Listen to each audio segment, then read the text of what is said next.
97% of all life on the planet depends on the ocean. So why are we doing our best to sabotage it? Over 400 million tons of plastic are produced globally every year.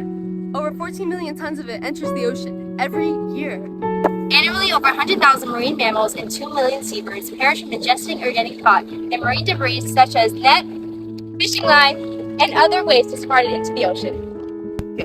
Microplastics take about 450 years to degrade. A fishing line takes 600. Microplastics kill over 1 million fish a year. By 2050, plastic will be more prevalent than fish.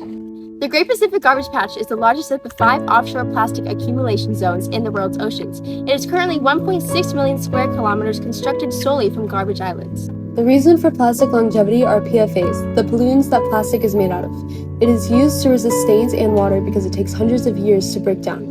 This is incredibly detrimental because as a result of biomagnification, if consumed, it can cause cancer, birth defects, and even death.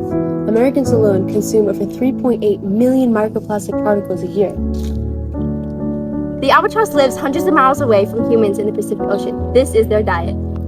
Aside from plastic pollution, oil spills are slaughtering nature. Exxon Valdez was an oil company that caused 11 million gallons of oil to be spilled in Alaska in 1989. Another example is the oil rig Deepwater Horizon that exploded more recently in 2010 in the Gulf of Mexico and slaughtered 20% of juvenile Kemp's Ridley sea turtles.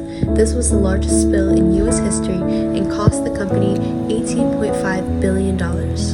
These deaths created a chain reaction and problems in biodiversity. In an attempt to fix the problem, companies sprayed oil-dispersing chemicals in the water. However, this ended up causing even more ecological damage. Additionally, eutrophication, or algae blooms caused by the excess nutrients, nitrogen, and phosphorus, run off into tributaries from across the entire nation. Rain washes fertilizer into streams and eventually ends up in the Gulf. Their turbidity depletes the oxygen in the water and fish species perish. These cause immense economic damages. Looking at jobs, over 43,000 jobs lost from a single algae bloom like we saw in 2018. Intensive agriculture, animal waste, and sewage treatment chemicals are the main contributors to nutrient pollution. Also, water becomes unintentionally polluted due to natural disasters, contaminating well water with livestock waste, sewage, toxins, and more that cause illnesses and death.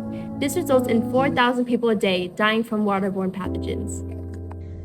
Education is the first step towards environmental stewardship and solving the crisis of water pollution. Being aware and knowing the issue is a huge stride to improving water quality and marine health. Water filters are also contributors to safe drinking water. Osmosis inverso saca los orgánicos y inorgánicos del agua, químicos y minerales. Be sure to avoid single-use plastic products containing microbeads, styrofoam, and plastic utensils. Instead, use synthetic plastics made from natural polymers, which are renewable resources that can be biodegradable. Also, use alternatives such as glass containers, tote bags, metal and stainless steel water bottles. Learn and be Earth's disciple. Save our water, save our home.